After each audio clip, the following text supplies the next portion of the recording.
I'm looking for questions. Where'd she go? My friend that sent me these awesome questions for paintball. I will find it. Rada, long conversations with Brad about paintball things. Good Lord. Hi, everybody. Welcome. It's nice to have you all here. I have my hash pipe floating around someplace. Found me some temple balls, so I've had a wonderful evening just sitting there. Some nice hash. I get to say this stuff now before I go on the radio. Temple, we've got Castle Glass, who I love very much. Thank you very much. Rip Kings, your good gear is just hanging around here, Mikey. It's fantastic to enjoy. Oh, goodness. What else? Got to get those thanks to those wonderful people. Moncton Paintball and their fantastic waffles that they've been serving hooked me up with a delicious Geo. It was fantastic. Tonight, our guest, the legendary Knight Mahir. He is an authentically... Oh, hi, Ryan. What's going on, buddy? Not much. Brad's going to let us rock and roll here in a soon. I just heard what he's listening to on the radio on beautiful 97.9 CHSR in Fredericton, New Brunswick. It's university radio. You get what you pay for. Look at that big smile on the camera. You can't see it on the radio, kids. Oh, there's Explorer. Oh, you also can't see the wonderful JT, like vintage JT pants that I got my hands on. I'm wearing. They're super comfy. They totally clash with my jersey, but I don't care. I am a walking class. Oh, hi, Cliffy. Well, fun fact. I won the GO4, and I'm probably going to trade it for an LV as quickly as humanly bleeding possible. Oh, of course, now you're playing Helldivers. Seriously, Soup. Jesus. Trying to get those guys to play some Helldivers, and of course they're just like, "Map, we're gonna play right now." Tom's going live. Peckers. Cliffy, you're beautiful. We love you. Oh, Brad's getting that microphone ready. Ladies and gentlemen, the one, the only. Eventually, he's bearded. He's beautiful. I love his jacket tonight. It's a lovely contrast. It is very green, like the color of money. Do it, Brad. Do it. He's getting himself. I will see you soon. I love your truck, Dave. I'm enjoying all of the good work that you're doing on it. It's beautiful. It certainly is. As a fellow gearhead, I appreciate all of the posts. He's doing so much work on it, and I'm so happy to follow along. Melissa, I'll see you soon. I hope Duder's feeling better. I heard he took a little tumble. Some lads were excited to meet him at that game. I really want to go to that Singer's Paintball and play inside. Like, I'm seriously considering making the drive next time just to go do it. I can't wait to see you, Fudd. I miss you, buddy. Ladies and gentlemen, welcome to episode 432 of the Maritime Paintball Podcast. Oh, I miss you, buddy. Sorry, guys. Sorry. My bad. Man, we try to run a professional show here. We invite... I muted it, but it unmuted itself. Sorry, go ahead. I'm done. All right, let's try that again. Ladies and gentlemen, welcome to episode 432 of the Maritime Paintball Podcast, coming to you live on 97.9 FM CHSR and Facebook, YouTube, and Twitch at Maritime Paintball Podcast. My name is Brad O'Dell, and with me as always is... your king of paintball, reminding you that you always use caps when you spell the man name. The what? When you spell the man's name, it's all cap. It's Which okay. man? Who are we talking about? The man, MF Doom, or the king of paintball. Yeah. That's why king is capitalized, because Gotcha. I didn't hear the conversation you guys had for the last 5 minutes. So. You weren't it wasn't our conversation. Anyways, thanks. Yeah, we are just having wonderful introductions. That's fantastic this evening. I'm pouring myself another cup of coffee here. Hi, how you doing, Zach? Pretty good, you? Welcome. Not bad. Welcome to the only radio show dedicated to the fine sport of paintball that we are aware of. Prove us wrong, Internet. For legal purposes that we are aware of. Allegedly. And that radio station is beautiful, 97.9 CHSR in Fredericton, New Brunswick. Thank you very much to our wonderful boss lady down the hall who has still yet to throw us off the air. This is year 2 of us being on the radio, and for some reason we continue. We should celebrate when we've gone a whole year. I think so. I'll have to go find the date for that. All right. I got the chat open finally. I see that. Nicole, hi. We got Nicole, we got Kenny, Sloan, Dave Pitts in there, Cliff Meyer, Melissa Weber, Cliff Meyer's in there.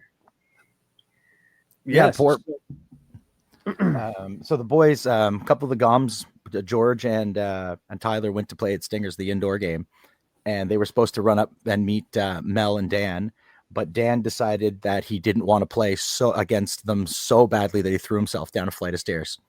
Oh, yep. I've had that feeling before going up against the Goms. We know somebody else who did that, and she still managed to run the entire weekend from a hospital bed. It was incredible. Dave was was wonderful that day. It's hilarious. So never seen anything like it. Have we've already paid the bills, I assume? Kind of, sort of. We always talk about how Moncton Paintball is the home of the King and the King's Forest. They're fantastic waffles that they run regularly. We have Commando. We'll be back. D-Day is coming up soon, ladies and gentlemen, and we are once again returning to harass the good people of Ottawa. The embassy will be there. I'm expecting a few of the Maritimers are going to be taking over a corner to generally disrupt the field. I'm looking forward to it. It's my favorite. I'm looking forward to watching Dave do donuts in the parking lot. Oh my God. Mm-hmm. If half the time it's going to watch Dave, I would love to put a camera crew just to follow Dave. Would be at this pace, it looks like he's on track to be done. Yeah, that hot rod's going to be ready. She's going to be ready. We're going to hear it 6 miles before we see it. Wait. Cannot guaranteed. Wait. Guaranteed. But also, fast coming, my other favorite time of year is Wasaga Beach. And going to hang out with them during their big game, which I will be going back again this year. Invited or not, I don't care. Miss Pitts is she's always Donna Langman's always was very, very nice and gracious last time. So I'm just gonna foil myself on them again because I liked it so much. There you go. So it's a great field. Oh, don't fly with any gear, Kenny. Just ship your gear. FedEx it, dude. You just had a really bad experience. I've flown in and out of the United States with mag-fed gear. And if anyone's going to get nicked at the border, it's going to be me. The problem is yours was in your carry-on. 3 times I flew with it in the carry-on, and 3 times it was fine. I did not pack it with my medicine, and that's why I got pinched. I stand by it. Had I packed it with my medical gear, I would have passed. Pearson, Pearson's nasty like that, though. Pearson's the problem with Pearson is that it's basically a revolving door for their security staff, for their screeners. It's so like every day is somebody's first day. Oh yeah, and that happens. I get it. Brutal. But I got nailed for something. Like I couldn't believe that when I went through, we went to the oversized. No, and my buddy was in front of me, and he put his gear through. He threw his bag on the belt, goes through. It's an M17, no problem. I throw my gear on the belt, goes through. It's a TGR2. I get nailed, and they're like, "What is this?" And it was the magazines that he was like, "There's a spring." I was like, "There's a spring in the one that you just put through the machine." There we go. No, it looked more like a gun than the other gun, apparently, but it was only the magazine. And then he's like, no. He's like, where are the bullets? I'm like, let's not use that word. Can we please not use that word? I was like, there's no bullets. I said that. I was like, he uses paintballs. And then he's like, he keeps going. Yeah. I was like, dude, can you call your supervisor? And he's like, fine. And he calls his supervisor, and I could hear through the handset, buddy, just being like, it's a goddamn paintball gun. Like, the guy's losing it over buddy holding me up. When I was at Pearson, they kept saying it's a paintball gun. And I'm like, can you please stop using the G word? right? Stop using that. Like, listen, guys, it's a marker. They have defective tags on them, please. And they're like, yep. Anywho, it's a paintball slinger. Yeah, Exactly. it is a paintball launcher. Well, we tried launcher, and that'll get you nailed. Too. It's a pneumatic slingshot. It's not a trebuchet unless it comes from the trebuchet region. It's just a sparkling catapult. Yep.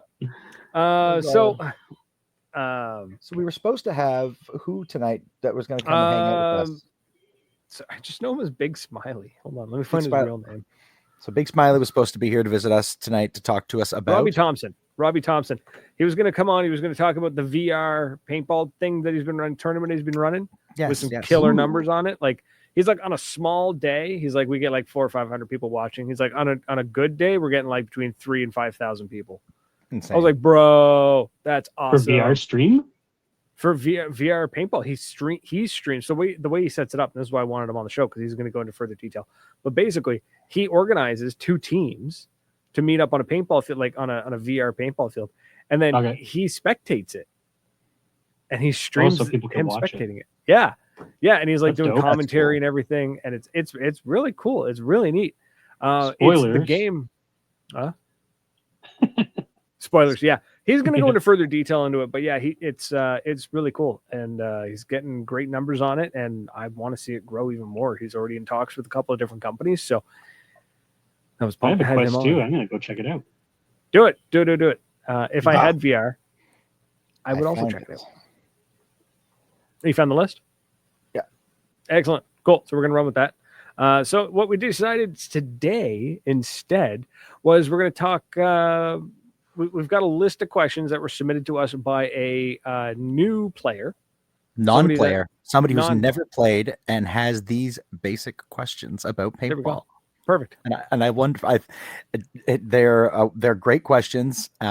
Yes, to us, players, they're going to kind of seem kind of silly, but for those of you listening on 97.9 CHSR, we are the Maritime Paintball Podcast, and we do occasionally talk about paintball, the wonderful sport where you use pneumatic paint slingers to throw 68 caliber little balls of paint at each other and yell hit, and then run back and forth. Do that all afternoon. Do it in the woods, do it on a field, do it inside, do it outside.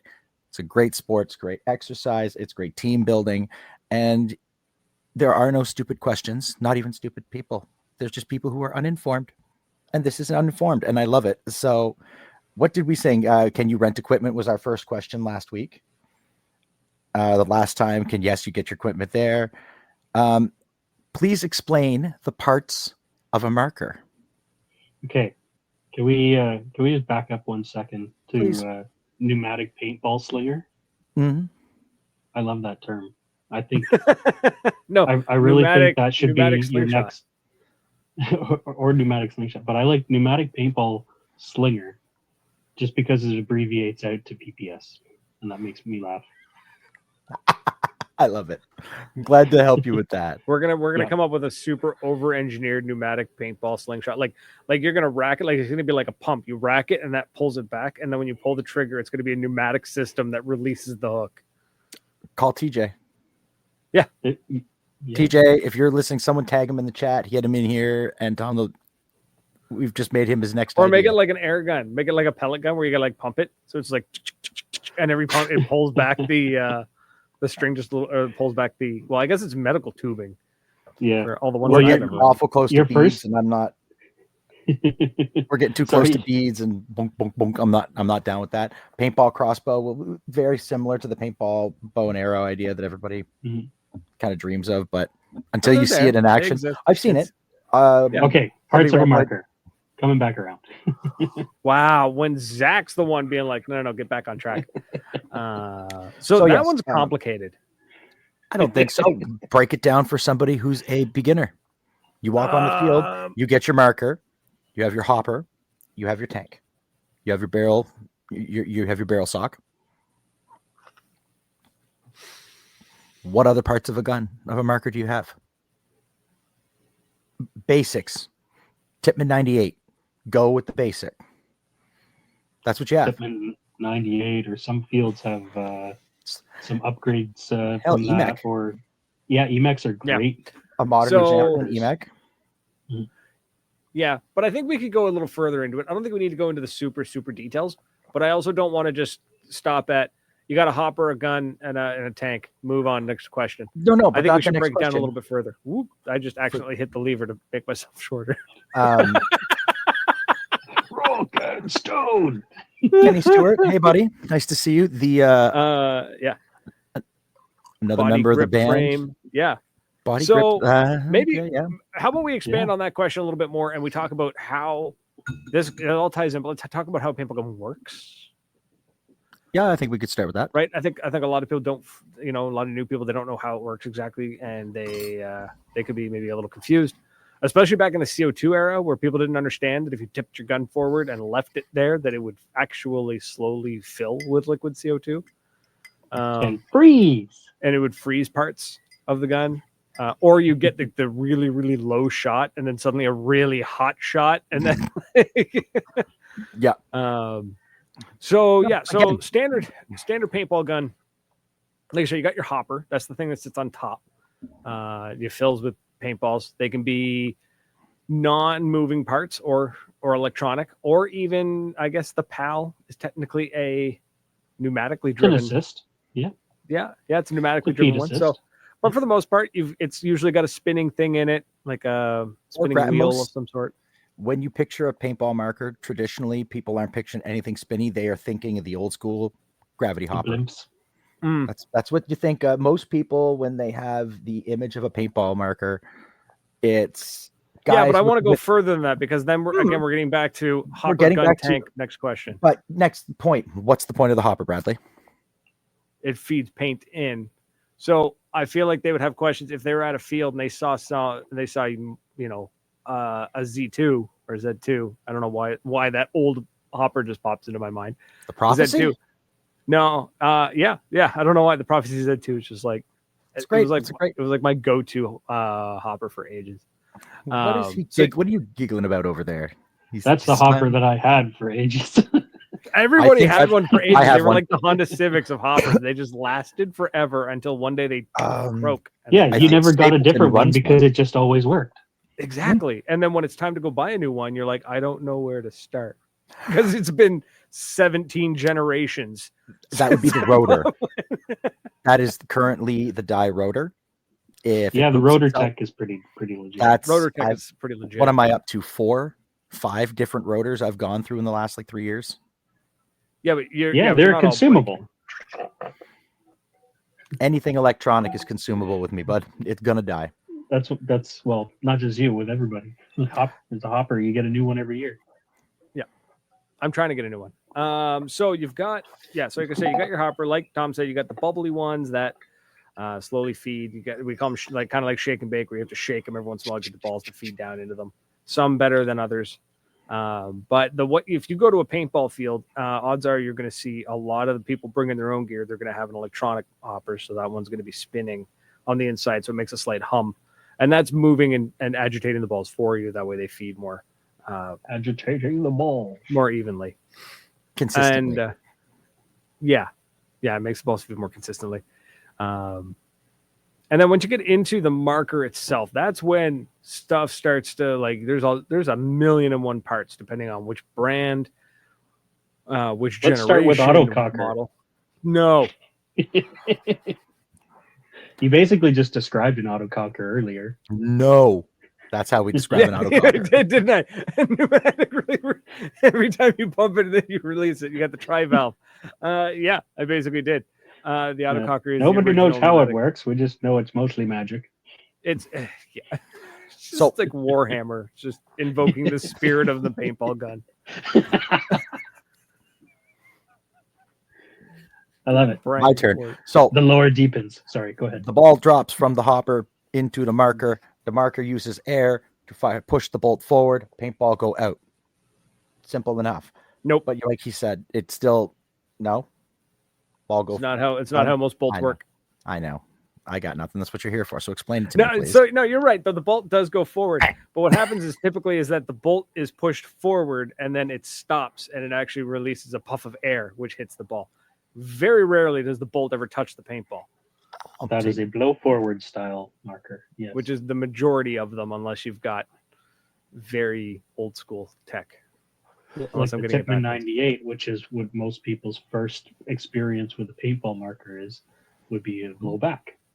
Yes, So which I'm it's trying to say, it straight up booted the paintball in the ass of the barrel. kind of, yeah.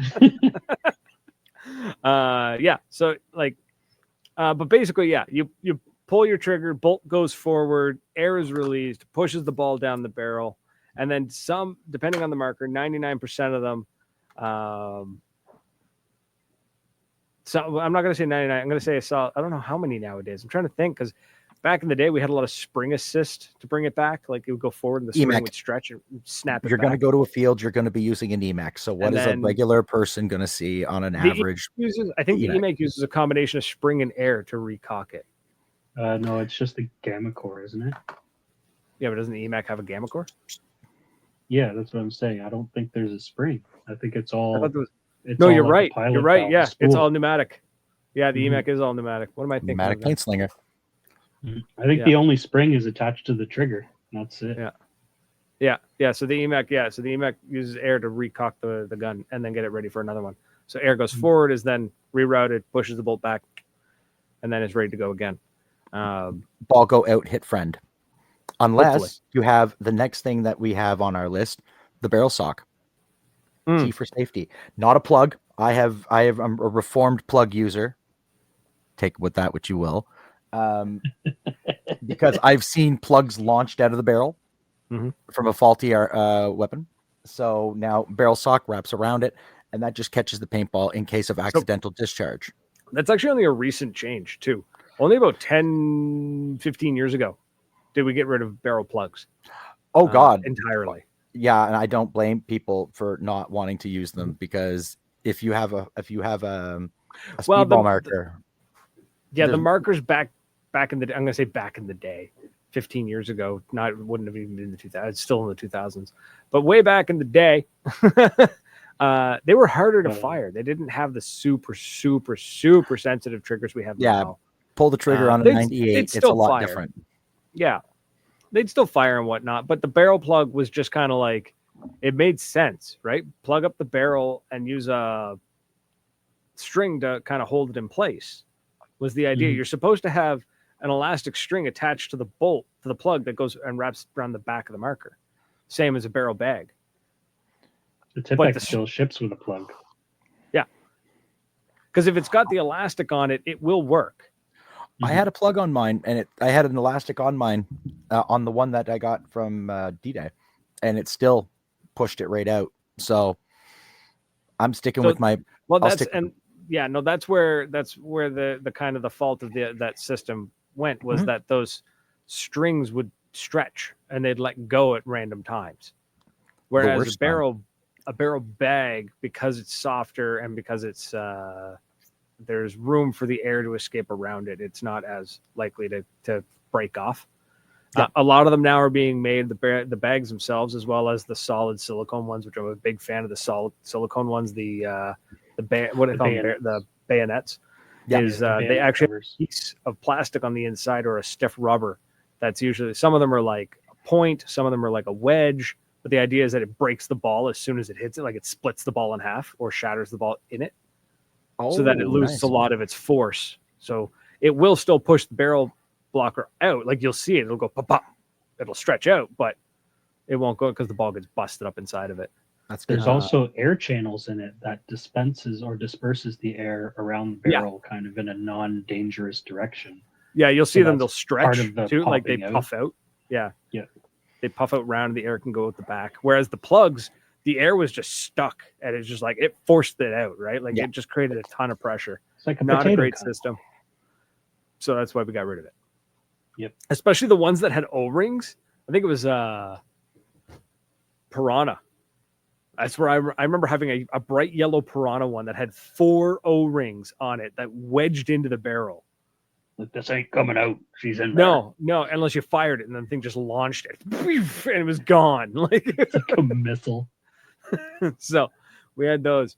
And then I guess keep going with the barrel. You got your barrel on your paintball gun. So the reason, you need a barrel, it kind of serves the purpose.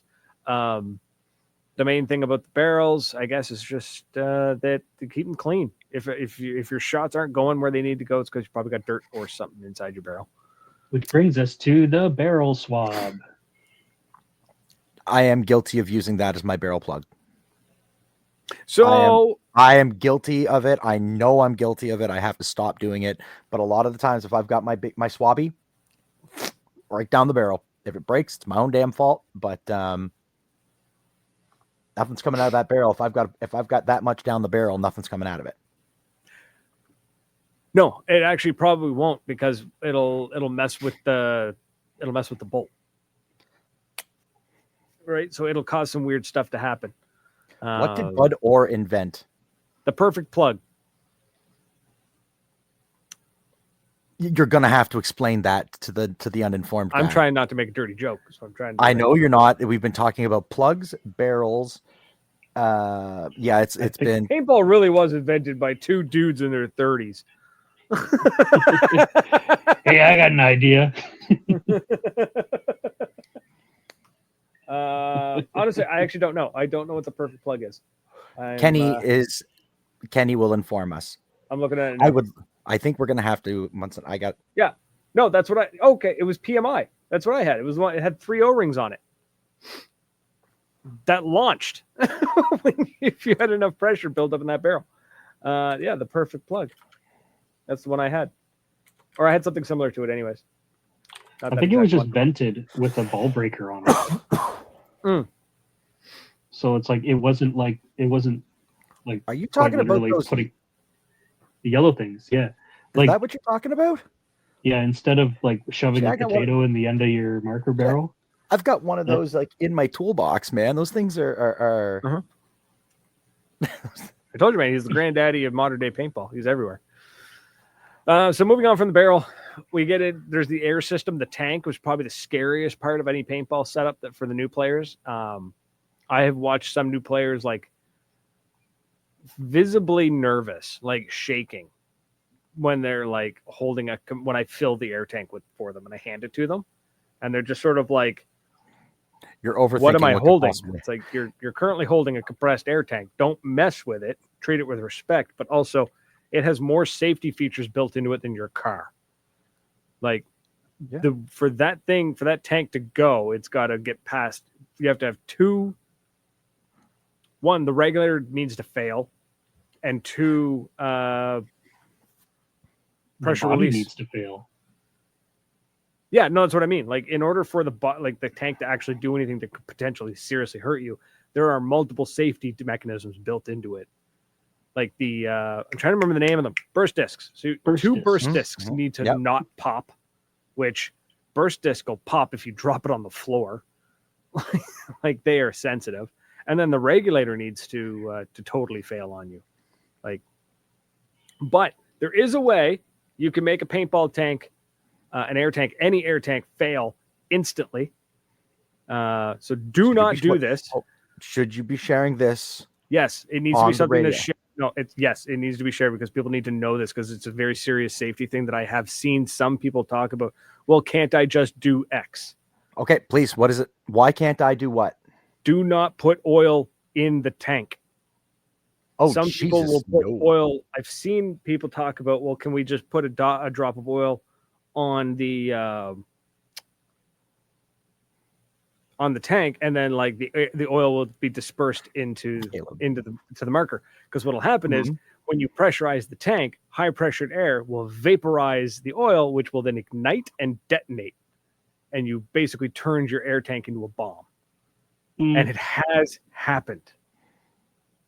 Somebody put a drop of oil on their inlet on the tank where the air goes in, because they misunderstood what they were supposed. They were told put a drop of air in the ASA of the paintball gun. Yep, that's fine. That'll just blow air through the internals. It was actually a great way to oil your Tippmans. It doesn't accumulate significant pressure going into the marker. Oil does not go into the tank. Oil no bueno. Oil in tank no bueno.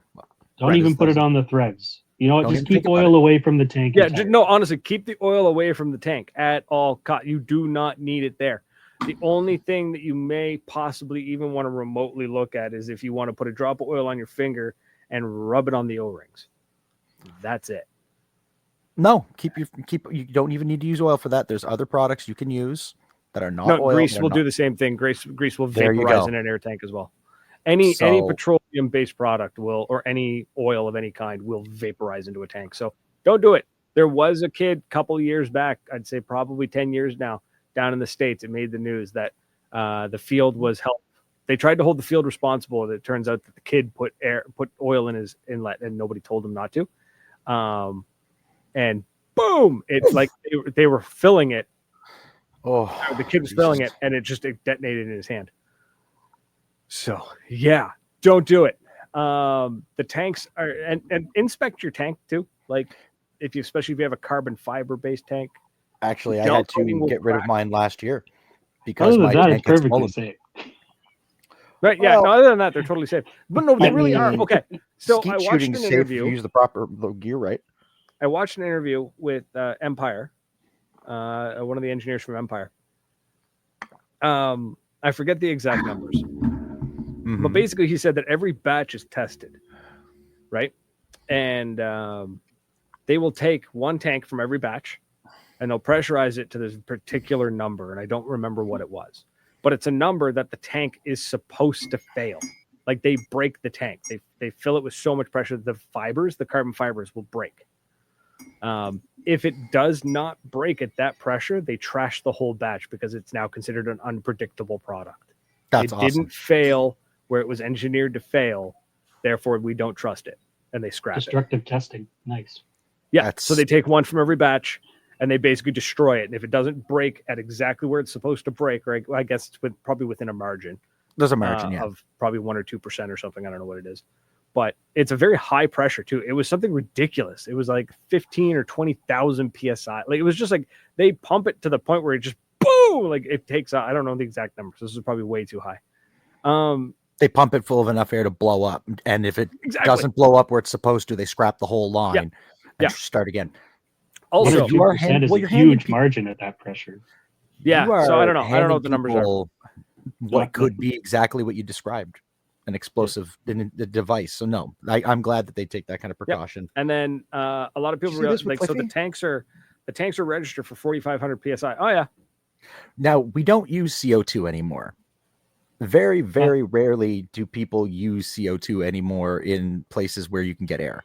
Yes, rural guys are going to use CO2 out in the boonies. I know, but I don't know where you can get CO2 refilled.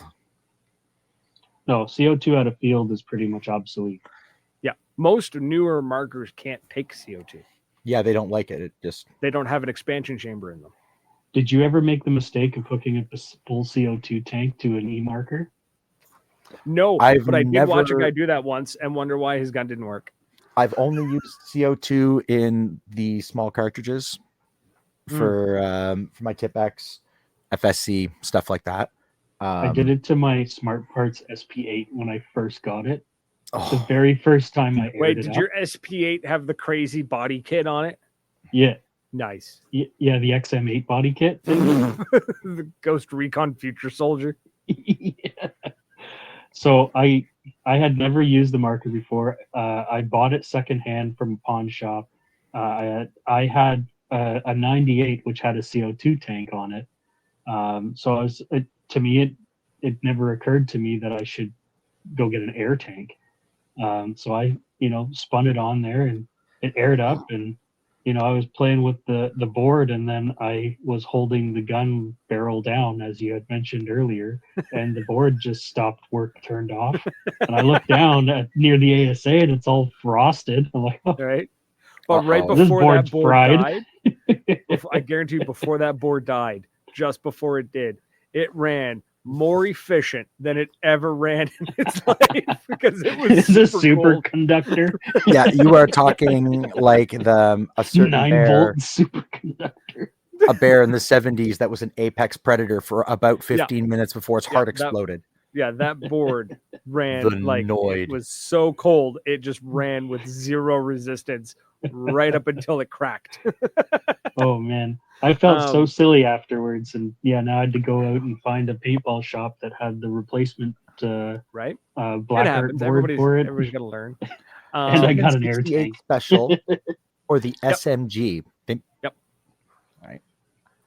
We got to have Kenny back on so he can show me some of the more of this stuff because So those old markers were designed specifically for CO2 to expand into it. The Timmins C3 requires propane, which is why they've removed it from the market. Whoa. What the hell is this thing? What? The Timmins a C3? propane SMG accessory. 68. Oh, the SMG. Oh, This thing is an absolute mental case. Yeah. What is this thing? It is I know if Kenny's it's the got one, if pictures. it's the SMG is the belt fed. It looks like a Sten. Yeah. That is absolutely. It was a neat idea. It was a clever idea. I'll give it to them. It was kind of neat. Where was it going with everything though? I forget now. I forget what was I saying. We were talking about CO2. Some markers required CO2. I was The older following markers comments. require CO2 to operate. If they don't have Oh, it, is they that don't ever work. cool? I use a lot of 12-gram CO2 cartridges, but that doesn't really count. No, The and C2, those the ones C3 there that ran propane and propane Mhm. accessories, yeah. A football-shaped paintball at a time. Kenny Stewart's got some wild stuff. I found we Sloan got is the Kenny always- Sloan and Kenny Stewart getting- both slamming us with information, and I'm losing know. track of who's who. Yeah, I was going to mention that earlier. Is that there's a lot of info coming at me, Um, and I'm enjoying it. I'm learning things. Yeah. Please continue. In chat, we are all Kenny. So the tanks are to be respected, but don't be afraid of them. They're very, very safe if you're handling them properly. Like anything in paintball. The most that'll probably happen to the average user is a burst disc will let go and it'll just scare the hell out of you. That's probably what's going to happen. It does. It scares the shit out of you when those things go off. It's unreal how startling it can be. Yeah, and then Especially when you're in a firefight and it's right Right. up under your chin, and then it's suddenly very windy. I haven't had that. I'm going to be grateful. all right. I've been lucky. I haven't had to suffer that one. And then, so what's another question? We've gone through pretty much all the parts, unless we get into the real nitty gritty, but I don't think we need to go into No, we don't want to get into the nitty gritty here. 1 second. Let me pull up the next question because these are wonderful.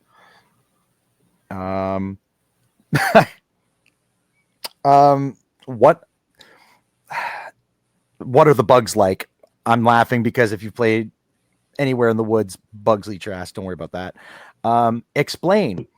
Please explain if you have glasses, how you can still play with a mask. Where is it quick and easy to pick up anti-fog stuff for those of us who've worn glasses in paintball? I wear glasses under my mask. I've never had to. Do you use any sort of anti-fog on your glasses, anything like that, Zach? No, Spit? but you're not going to like my response. Well, the people want to know because there's a lot of people who wear glasses, I'm included, that have been punished because shit would fog up. I learned very quickly in my life as a paintballer that air movement is really all that matters when it comes to keeping fog out of your mask. I have a nice quality mask, and my glasses don't fog up because I don't stop moving.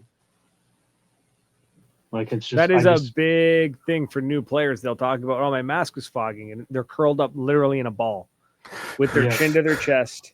They're hyperventilating into their mask. They're not moving around. So yeah, they absolutely would fog up. So there's some options. I've never had to wear glasses. I probably do need them, honestly. The screen is not that far away from me, and it's going out of focus if I don't concentrate. So contact lenses are a thing. I'm getting old. Contacts are a thing. Yes, if you cannot do contacts for some, maybe you have super sensitive eyes. I know some people they cannot do contacts. There is the Uzis. I was going to say VZs, but yeah, they're Uzis. They are. You can get them in prescription strength, and they snap into your mask. They attach to the nose on the inside of your mask, so you actually have a pair of. They'll also fit inside snowboarding goggles and dirt bike goggles and Pretty much anywhere, as long as you can mount them inside the mask. Like as long as the mask you're wearing or whatever face shield you're wearing isn't physically touching your face, they'll fit in there. And then standard, as long as you keep moving, that seriously helps. But you can get the anti-fog spray. Spit is the stuff I used. I've got a bottle of it somewhere, and it's like a gel. They use it for he literally spits into the bottle every day. No, it's for dive masks. Yeah, and it works really well. You have to put some on and then take it off. I've tried it. I use an X-Fog because I sweat a lot. I was going to mention X-Fog next. I've used an X-Fog. I picked a couple up, and they're cool as hell. I find that they don't have quite enough power for me because I sweat a lot. But so, fun fact about the X-Fogs and those systems, just put a more powerful battery on it. Yeah, up the voltage, and it will up the fan. They are so simple of a system. And that being said, if you're tight on cash, but you're good with, maybe you know how to make metal stick to itself, either through electrical tape or soldering. Electrical tape. That's the go-to for sticking metal together. For real, though. If you don't, honestly, if you don't have solder around, you can just electrical tape stuff together. It works the same. Think, 100%. We're going to talk about that with my X-Fog. And we're going to boost the battery and give it a little more juice because... what are you running right now, like AA's? Internal battery. Plug it in, it charges. No, we're going to get we need to boost 4 those. AA batteries running series. And we're just going to... because you're going to put on your mask and all you're going to hear is... Well, that was the thing, right? Because it vibrates in the back of your head and it's always going burp. But I found for me... real warm. Can you do a power bank? You could. I don't know why you couldn't. Honestly, you could do a power bank. You just have to run a USB cable and literally just go positive to positive, negative to negative. It's not a terrible idea. And then strap the power bank to the back of your head. That way all the weight's not forward. You put it on the back of your head and then you're kind of balanced. This is how we know about the oil in the tank thing, because apparently we are all savants too. USB is only 5 volt. At the end of the season is that a thin toque underneath on your head and then your headband over it. Yep. I was finding that sweat wasn't running into my eyebrows and into my mask because that where it will help with the actual sweat. Yes, it's the foam across the top. It's your foam when it gets good and soppy and soaked. It just and that's where your problem tends to be. As disgusting as it sounds, I have done this many, many times on very hot days. Where I've been playing, where you can feel the sweat is starting to run down, it's starting to drip. Yep. I have pushed on my mask and squeezed all of the sweat out of the foam, felt it run down my face, and then let go, and it's a semi-dry sponge again. Headbands. That's why I have all of my customs. Yeah, we're just skipping that. And I just you've seen me switch headbands 3 or 4 times. Yeah. Headbands are 100% worth it. There's a reason why they exist and why people use them. Collecting. Totally. Collecting and selling Investing, on the open. Apparently. They're like Pokemon cards. Yeah, topical. Oops. But yeah, definitely headbands for the sweat and stuff. Somebody mentioned a mask company. Carbon has their own prescription lens system. So they have their own for their masks. It's like the Uzis are like one size fits most, where the carbon one is specifically designed for the carbon mask. So definitely, but it's basically the same thing. It's 100% the same thing. Yeah. If you boil it down to, it holds a prescription lens in your mask. Okay, yeah, broad brushing it, but it's just been tailored a little bit tighter to the carbon mask instead of being universal. That's 100% it. Yeah. Gotcha. I mean, there's only so many ways to insert a lens, a computer, or a glasses lens. You know what I'm saying? I think the Uzi design is pretty clever. We keep it saying is nice. I like it. You should spell it out because it's not something you can listen to and be like, I need to check that out. I have to. I'm really excited to up the power on my X-Fogs now. Is it Youzee? Yeah, Anyways, I have to look it up because I can't remember the name of it. I've seen some people with them on the field. So Youzees. Uzis. Yeah, I've seen people on the field with them. Like they're a thing. 100%. They seem to work really well. Price wise, seems appropriate for a prescription anything. Yes, They're probably about the same. Probably like the frames themselves are probably 0% of the cost. It's all prescription. Yeah. So you can, I think with them, you can do both where you can just order the bracket, but you can also have them ship the lenses as well. Yeah, prepared and installed or whatever. Yeah. So, they got a new one. They have bifocal now for $382. They're thinking of the elder paintballers. Right? So you got the Uzi clip in. It's made with your prescription, fits in all goggle brands, single vision lens, but you could do the bifocals for $382 US. Comes with a keychain, pill pod, and a walker. You joke, but I'm gonna need one of them pill pods. I've got a. I'm making you 3D print one.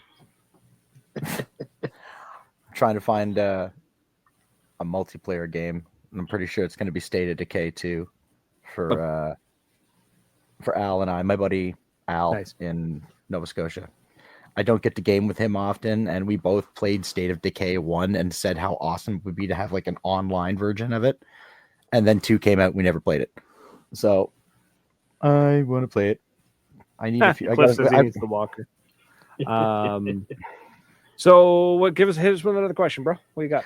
All right, let's see what else our fabulous audience has sent us. We should make Cliff like a Professor Xavier chair. Track. What do they call them? Track chair. Yeah. Awkward. If that's a thing. No, if that's a thing, we should totally look into that. Track chairs? Track chairs are a legit thing. Nice. 100%. I interviewed the maker of them ages ago. So you can get this at this account, eh? I'm gonna have to get her to send me some more questions because some of these are pretty much. I'm gonna need more. What should someone wear? Ooh, there we go. That's actually a good one. Ooh, to first time out. A lot of people get this wrong. First time playing. What should you be wearing? I wore. Pretty sure I wore like sweatpants and a hoodie. I'm pretty sure that's what I wore, and we were playing in like May, so it wasn't too hot, too cold. I didn't suffer that much but I've seen painter suits, one piece, like total body painter suits. One I've seen a few times. Coveralls are popular. Kenny Sloan says cover everything. I disagree. So if you're going to wear your own clothes, a long pair of pants, long sleeve shirt, for the first time, doesn't need to be thick. Doesn't just long not tight. sleeve t-shirt is sufficient. Just that's not tight. Mean. Yeah, like long sleeve t-shirt material. Boots. Seen a lot of people show up with sneakers, hiking boots, or an army Merrill's boots or something with traction. Mm-hmm. You're going to be ideally you're going to be in the woods. Even if you're not in the woods, those sneakers, you're going to slide, right? So if you play other sports such as soccer, baseball, football, cleats, you can carry those over to paintball. Yep. As for like, there it is, something with an ankle. Kenny nailed it. Yeah, unless you have a good cleat. I've like my rugby cleats didn't have ankle support. No, the purple ones. No, my actual rugby cleats. Those feel like lacrosse cleats. I'd say the purple ones you wear. The purple ones have ankle support. But I used to play rugby in high school, and I had like my cleats were like from the '80s, and they had zero ankle support. Yeah, there you go. How many of those rugby players are still walking? Do rugby cleats generally have ankles? I don't know. I don't think so. I know football cleats generally do, but soccer cleats it can go either way. I know a guy who has played in sandals. I'm sure Fudd has played in sandals. Wolf, I don't his think. an Air Force flight overall, like the paint overall paint suit. There you go. I was gonna That's say a I good don't idea. think I Commando like that. Dave even owns shoes. I think he plays in flip flops. Also, for the record, rugby cleats do not have ankle support. I'd ask Yeah, Tyler. that makes sense to me. I don't remember if You Dave need the was wearing mobility. flip-flops that day. Yeah, You That need makes the perfect mobility in sense. the ankles. I can tell you for a Yeah. fact, as because my job was a tackler, so I had to get low fast, and yeah, I didn't have ankle support. Now you're a tactickler. Right? Closed toe shoe. I've seen a lot of people show up in sandals and Crocs, and that's hilarious. I'd play in Yeah. Crocs, I play, but I also played. I play in shorts and a t-shirt. So Yeah. I have switched. Well, you've seen me. My gear's jorts, jorts and a jersey, and a cup because I am still insistent to protect my balls. I don't care if it limits my mobility. It does not. I don't care. I It don't is like how cool, they man. You feel. do you. They're uncomfortable for me. I've gotten to a point now. I've found the right system. I don't even. I wear the pants with padding a lot of the time now. I get a rebound. It's very rarely you get shot square on the balls, but It happens. if I'm going to say to any lady who's playing or any gentleman with some large moobs or a lady's breasts, please, you might want to cover those because getting shot in the nipple hurts. I don't care. I'm not a woman, but I'll tell you as a man, getting shot in the nipple hurts. Little protection over those maybe a little pasty or something, just to cover the nipple itself. If you're really worried, wear 2 t-shirts. Yep. Like, I'm not I've disagreeing with got- anything you're saying. Everything I you're still have saying the is legit. pictures. I'll send them to you. It's awful. But in the context of a first-time player, man. they're not going to have a plate carrier. They're not going to, they're not going to have the extra yeah. gears. So just cover, just wear something. Give yourself just that little extra padding for the squishy spots if you have them. Loose clothing is great. Baggy clothing is better. Anything that's going to try and like dispense momentum or disperse momentum is the word I'm looking for. The gym towel hang thing. I've been doing that actually. Yeah, that tight seems clothes. Over the crotch. Tight clothes, impact transfers through, big bruise. It's not painful. It's just unsightly. It is unsightly, but I love the colors of a bruise when I come off a couple days later and I've got those beautiful greens and purples. I love those colors. It's like I come home after D-Day and I'm black and blue and I'm like, Brad, look at me. And he's just like, you're an idiot. Why do you do this? I'm like, I don't know, but it's so much fun. Yeah, but yeah, definitely looser clothing. A chef's apron. I saw a guy play paintball in a chef apron once. It was a sight. It worked surprisingly well. The banana it was cheating. I should have been told to take it off. It's not cheating if the refs don't say so. It was not cheating. I felt like it was cheating at some point when I realized how many bounce shots, like how many shots That's were not. fine. Why do you think jerseys and paintball pants were so damn baggy in the early days in the 2000s? Oh, bounce shots, bro! Dude, bounce shots for days. days. JTs are just they're so baggy. It's ridiculous. It would just catch the paint and like gently drop it on the ground. You could pick up some of these balls, put it back in the gun, and shoot again. If it wasn't D-Day, I probably would have taken the apron off just for fairness. But D-Day is another animal. Yeah, D-Day it's is a different game. That's a different game. It is we got 9 minutes. day. What else you got? Hit me with another question. Even Hit if you you with think another- it's a dumb question. You said there's no such thing as a dumb There question. is no such thing as a dumb question. So let's give you with how do you know and how do you decide how much paint you need? That's a hard one. Right? You got to play. First timer. The average first timer is going to need 1 hopper worth of paint per match. So I'm gonna say that's 100, reasonable. 150 balls per match. Let's say they play for 4 hours, maybe 8 matches. They need half a case. They need 2 bags. Yep, I agree with that. Bag at a time, yeah. A lot of fields will sell you by the bag, by the case. Get a buddy. How many times have we split cases? Oh yeah, in a tournament, you usually get a bit of a price break if you buy cases. Yeah, so if you can buy a case and split between like some friends, and it'll save you a couple of dollars. But if you're really not sure, buy a bag, And then 3/4 of a case per match. Stop that, Dan. But yeah, Cliff, a lot of fields do offer padded vests for walk on. I've seen that Moncton does that. They have little vests. So there you go. First bounce timers. vests. Yeah. Yep. And then refs decide on what's considered a ghillie type clothing. Yeah. I don't think you need to worry too much about that nowadays. Not with walk-ons and walk-ons. stuff, but the MagFed world, I think they just kind of turned a blind eye to that. They're just like, oh, he's ghillie, he's probably sniper. We're gonna leave him If alone. you're willing to put on a Aim for the ghillie head. suit in July, I'm just gonna paint your ass. So if I see you, I'm lighting you up. So I don't care if you're wearing a ghillie suit. I'm gonna put enough paint to you that I see the one breaks. I feel So like you're a you're good missing sniper. the You're gonna point of get the me before ghillie I see suit. you.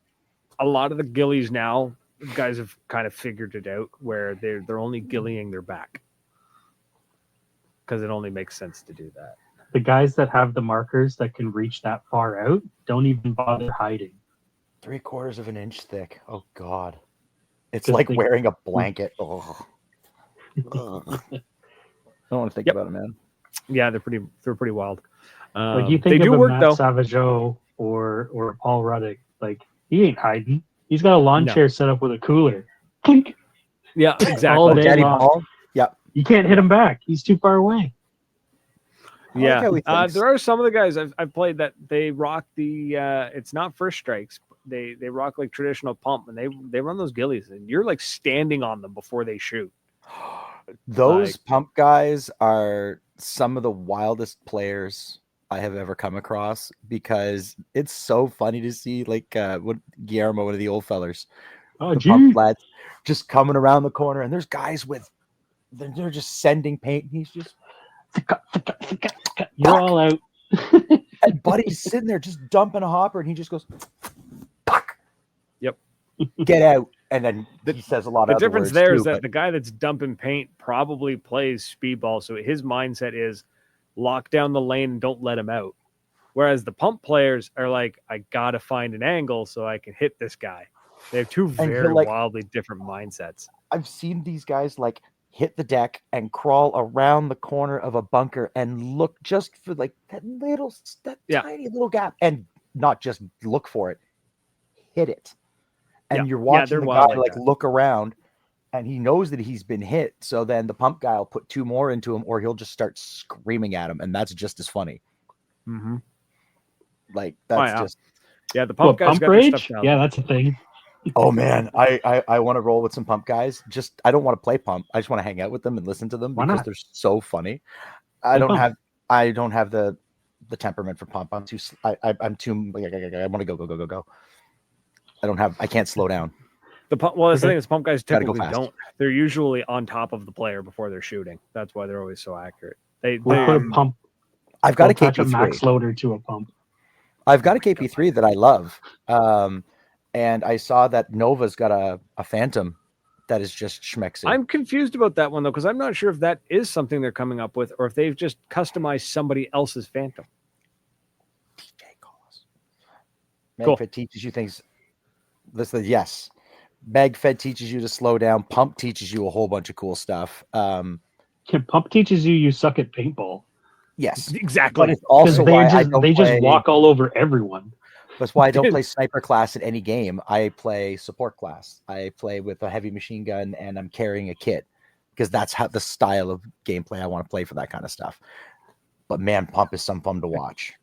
I've tried double pistol in a pump game and I still just get rocked. Mm-hmm. It's because those pumps are so dialed in. They're so well refined that those pump guys, they're looking at you, the muscle memory, the marker being dialed in, everything has already been set up so that they're going to hit you no matter what. It's already over. So pump teaches you the angles and the aggression. Tournament teaches you communication and teamwork. And MagFed teaches you that you spent way too much money and all you want to do is talk. You were like 90 seconds too early with that joke because on that bombshell, it was almost that time. That would have been perfect, but you were like 90 seconds too early with the joke. I know. That was we have like 4 minutes. Jesus, we're not anywhere near. Event at Speedball. Oh man, jeez. He's so much fun just to listen to. But yeah, the pump guys are nuts. They're wild. But what I like is that the pump is the refinement. It's super super refined. It is. Speedball is all about communication and is The Hitman mods on my KP3 where you can just click like this instead of the whole, I think is wonderful. I think that is just smoking cool. Yeah, and then you got I need to try and play with that more. You get some of them where you just hold the trigger and just rack it, pop, pop, pop, pop. You don't have to pull the trigger. But like you watch some of these guys get into a rhythm, and that ball's going exactly where they want it to every time. Yeah, right. Like spray and pray is always best. Ultimately, it's paintball. It's pretty much all paintball. It's pretty much spray and pray. Let's be honest here. Lance, buddy, it's almost the end of the night, but it's nice to have you here, bud. Go back, listen to the whole show, or don't listen to any of it. We appreciate you visiting. Yeah, now that I've managed to be able to get the uploads done, like then the next day, the audio will actually be up on Spotify. I'm so happy about that. I'm sorry that you had to do all that editing. That's fine. So what? Before we go though, because we do have a few more minutes left, but before we go, just as a reminder for everyone that if you are watching the show and you're thinking, hey, I kind of want to help these guys out and I kind of like what these guys are doing, we do have a Patreon. The link is in our description. So if you want to go over there and support us on Patreon, much, much appreciated. As well as, yeah, that's fine. And if you can't, no big deal. I get it. If you don't want to spend the money, I get that. No problem. Just share, like, and comment. That's almost as good. And then we've also got a Discord, so you can feel free to jump into the Discord, and then maybe we can get some games going, get some paintball and or Battlefield and or Fortnite and or whatever the hell else we're playing. Helldivers. I've got Warhammer. I just jump in the Discord and chat. There's the King's Court. Occasionally, I just pop in and sit there. So someone sees me in there, just pop in, say hello. Yep. So yeah, so you can come hang out with us in the Discord. Share your stuff, have conversations, ask questions, all that. It's a ton of fun. And, we enjoy having you there. New friends are always good to have. Always, always fun. We're still got about 4.5 minutes apparently, but this system tends to just kind of like flip out suddenly last minute because we're now at 2200. So in about a minute and a half, I bet you this thing will cut off. Oh, and it just did. So there we go. But that's it, folks. It's been fun. Zach, thanks for coming and hanging out. Thanks for inviting me. Nice to have you, buddy. And thanks for everyone who sat around chit-chatting with us, commenting and liking and sharing and all that. Truly appreciate it. But that's it, folks. We're out of here. Until next week. Cheers. Toodles.